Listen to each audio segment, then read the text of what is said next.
On revient sur l'info politique de la matinée. Marine Le Pen a ses 500 signatures. Elle sera donc bien candidate à la présidentielle. Priorité au direct, Louis Alliot, le vice-président du Front National, est en direct avec nous. Bonjour. C'est un soulagement, j'imagine, ce matin pour vous.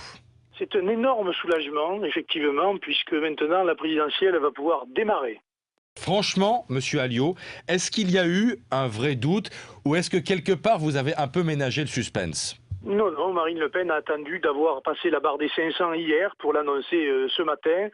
Et les militants étaient mobilisés. Nous leur devons d'ailleurs ces 500 parrainages, ainsi qu'aux maires courageux que nous remercions pour leur esprit républicain et démocratique. Quels sont les maires qui ont résisté à ces pressions que vous dénoncez depuis des semaines ?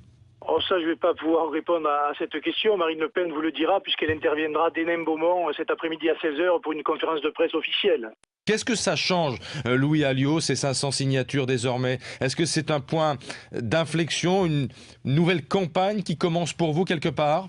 La menace de notre absence disparaît et maintenant nous rentrons de plein pied dans la campagne. Nous allons pouvoir développer notre programme, nos idées et enfin pouvoir débattre avec M. Hollande et M. Sarkozy et montrer l'inanité de leurs propositions et surtout montrer le bilan catastrophique des uns et des autres depuis 30 ans. Un dernier mot, il n'y a aucun doute sur ces signatures. Elles sont fermes et définitives.